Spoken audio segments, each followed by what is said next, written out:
Aike Plans bisa diulang lesson beberapa hari yang lalu dari sejarah yang tertua, juga similar tulisan di beberapa negara. Ini mana ya tadi? Ini ya Kak Aike. Jadi dari ini aksara Jawa Carakan. Bentar. Kalau yang aksara Jawa Carakan ini mulai berkembang itu sekitar aksara Jawa Carakan ini mulai berkembang sekitar abad ke-15 seiring dengan berkembangnya era kerajaan Islam khususnya di Jawa. Jadi sebelum era kerajaan Islam di Jawa itu makainya aksara Kawi. Bentar, kok buram? Nah, pakainya aksara Kawi. Di era Jawa kuno yang digunakan adalah aksara Kawi. Itu mulainya dari sekitar abad ke-8 atau sekitar tahun 700-an sampai abad ke-15. Itu akhir-akhir era Majapahit. Jadi kalau ada yang tanya di era Majapahit itu pakai aksara apa? Di era Majapahit itu pakainya aksara Kawi. Jadi di era Majapahit itu pakainya ini. Ini juga ditulis di era Majapahit. Kakawinnya ini. Jadi di era Majapahit pakainya yang ini, bukan yang Honocoroko. Nah, kemudian yang era yang lebih kuno lagi, yang lebih kuno itu sekitar tahun 500-an. Kalau teman-teman biasanya membaca itu kan ada prasasti-prasasti yang paling tua yang ditemukan tahun 500-an, tahun 600-an itu masih pakainya Pallawa. Nah, terus asal usul ininya apa itu? Aksaranya itu dari mana? Asal usul aksaranya itu dari aksara Brahmi di India. Jadi di India itu ada aksara Brahmi. Namanya di India ada aksara Brahmi di India kuno. Nah, itu aksara Brahmi ini berkembang jadi dua macam aksara. Yang satu ada di India Utara. Ini yang menjadi cikal bakal dari aksara India yang sekarang ada, yang kita tahu sekarang itu asal usulnya dari India Utara. Kemudian aksara Pallawa ini yang dari India Selatan.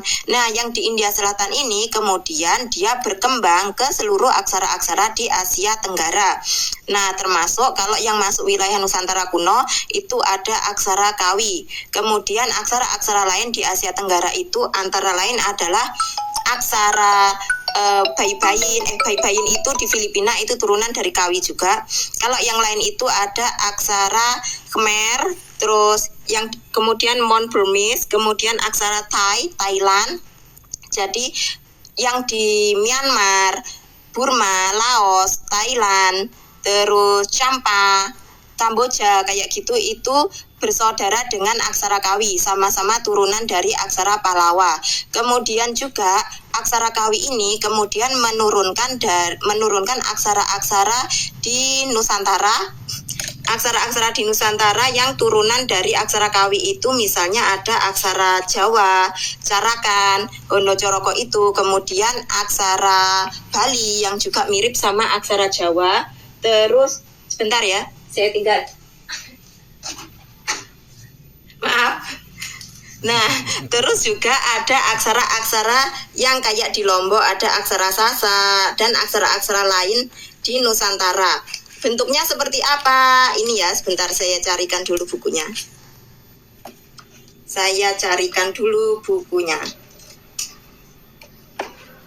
Nah, jadi ini bentuk dan persamaan aksara-aksara di Asia Tenggara ya. Jadi ini untuk aksara K di Pallawa, kemudian untuk Khmer seperti ini, Thai, kemudian di Laos, kemudian di Batak Karo mirip ya, Batak Karo ini Batak Mandailing, mirip kan sama aksara Kawi, yang ini mirip sama aksara Jawa kuno.